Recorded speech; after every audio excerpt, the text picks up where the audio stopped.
मेरे प्यारे साथियों नमस्कार। मैं आप सभी का स्वागत करता हूं अपने YouTube चैनल उड़ान स्टडी पर। आज हम लोग इस ऑडियो लेक्चर के माध्यम से गंगा रिवर के बारे में यानी कि गंगा रिवर सिस्टम के बारे में पढ़ेंगे।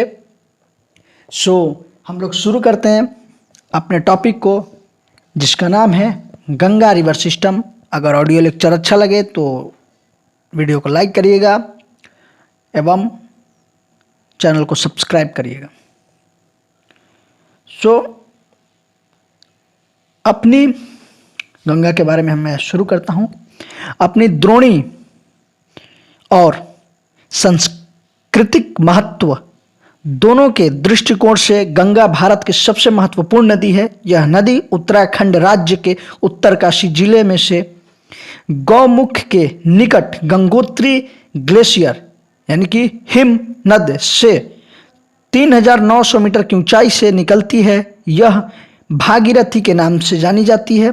यह मध्य व लघु हिमालय श्रेणियों को काटकर तंग महाखंडों से होकर गुजरती है। देवप्रयाग में भागीरथी अलकनंदा से मिलती है, जो मैंने आपको पिछले ऑडियो लेक्चर में समझाया था, और इसके बाद गंगा कहलाती है। ध्यान रखिएगा, गंगा देवप्रयाग में भागीरथी और अलकनंदा के मिलने के बाद इसका नाम गंगा पड़ता है। चलिए शुरू करते हैं।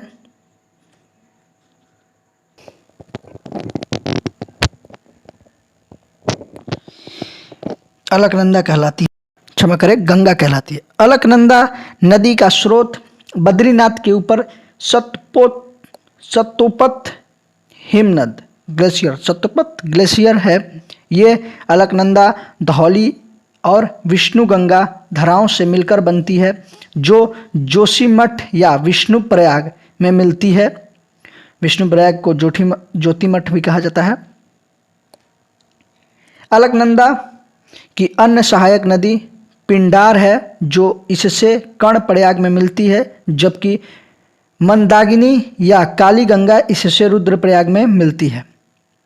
गंगा नदी हरिद्वार के मैदान में प्रवेश करती है। यहाँ से यह पहले दक्षिण की ओर और फिर दक्षिण पूर्व की ओर और फिर पूर्व की ओर बहती है। अंत में यह दक्षिण मुखी होकर दो जलधाराओं में भागीरथी और पद्मा में विभाजित हो जाती है।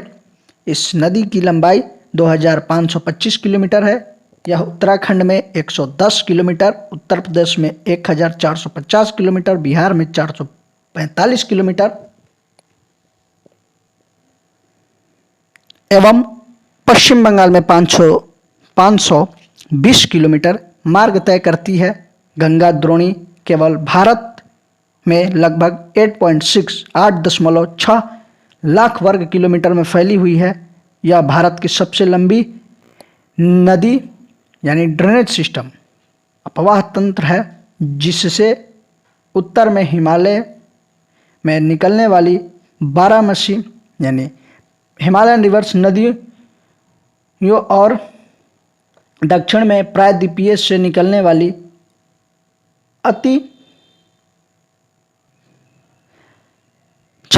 अनित्यवाही नदी यानी पेनिसुला रिवर शामिल है।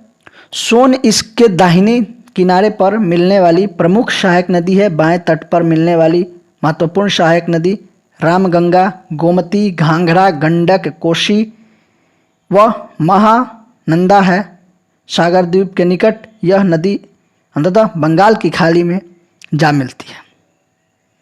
अब हम लोग बात करेंगे यमुना नदी के बारे में। गंगा की सबसे पश्चिमी और सबसे लंबी सहायक नदी है। इसका स्रोत यमुनोत्री ग्लेशियर है, जो हिमालय के बंदर पूंछ श्रेणी की पश्चिमी ढाल पर 6316 मीटर की ऊंचाई पर स्थित है। प्रयागराज यानी इलाहाबाद में इसका गंगा से संगम होता है। प्रायद्वीपीय पठार से निकलने वाली चंबल, सिंधु, बेतवा व केन इसके दाहिने तट पर मिलते हैं, जबकि हिंडन रिद्ध, श्रृंगार, वरुणा आदि नदियाँ इसके बाएं तट पर मिलती है। इसका अधिकांश जल सिंचाई उद्योग के लिए पश्चिम और पूर्वी यमुना नहरों तथा आगरा नहर में आता है। दोस्तों, आप सभी के लिए आपके बुक में एक गृह कार्य दिया हुआ है, मैं आपको बताता चलूं। उन राज्यों का नाम लिखिए जो यमुना नदी द्वारा अपवाहित यानी ड्रेन्ड होती है। चलिए हम लोग आगे बढ़ते हैं। हम लोग देखते हैं चंबल नदी के बारे में। किसके बारे में? चंबल रिवर। चंबल नदी मध्य प्रदेश में मालवा प्लेट्यू यानी मालवा के पठार में महू के निकट निकलती है और ये उत्तरमुखी होकर एक महाखंड से बहती हुई राजस्थान के कोटा पहुंचती है, जहां इस पर गांधी सागर बांध बनाया गया है। कोटा से यह बूंदी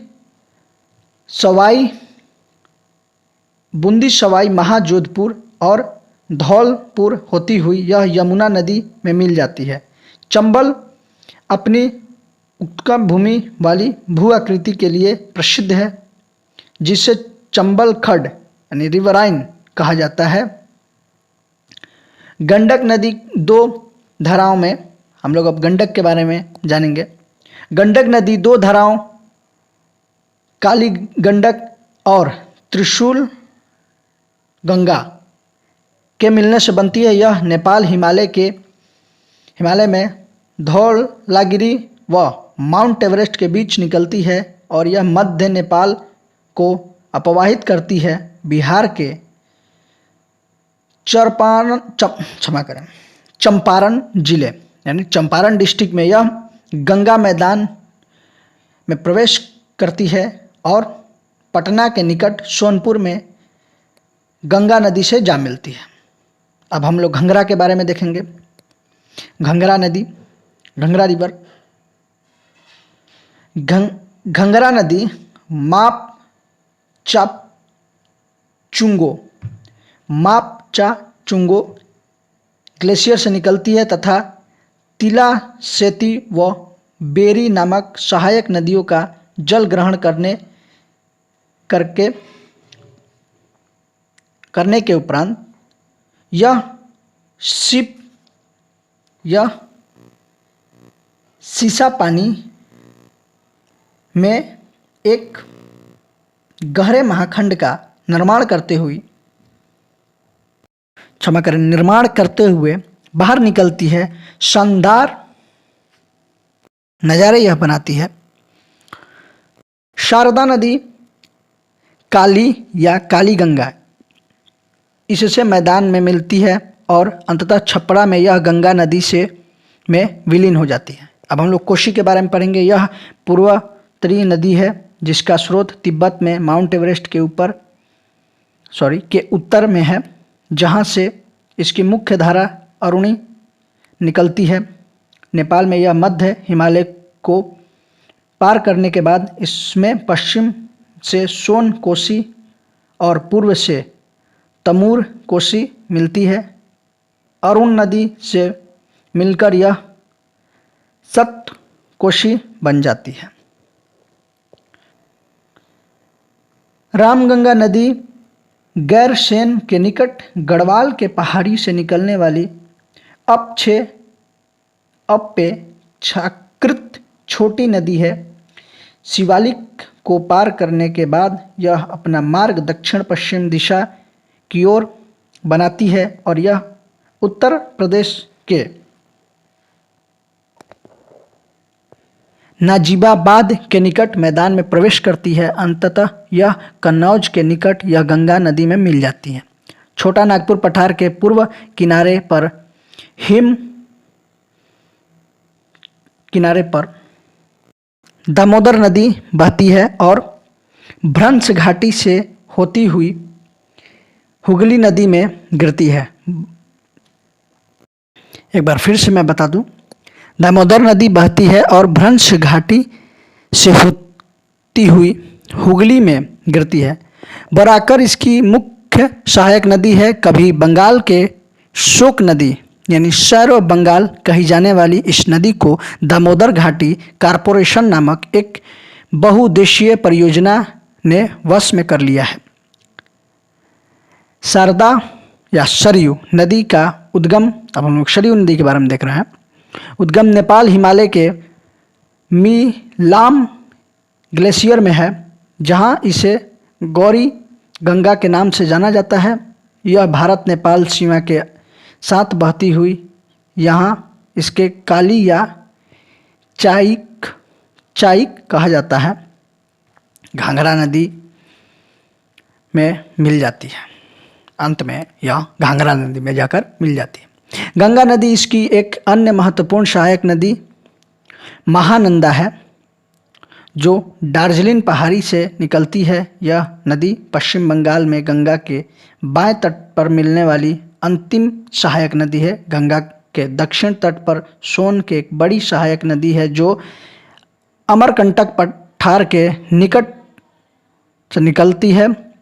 पठार के उत्तरी किनारे पर जल प्रतोप की श्रृंखला बनाती हुई यह नदी पटना के पश्चिम में आरा भोजपुर जिला का सब डिवीज़न है, आरा के पास गंगा नदी में जाकर विलीन हो जाती है।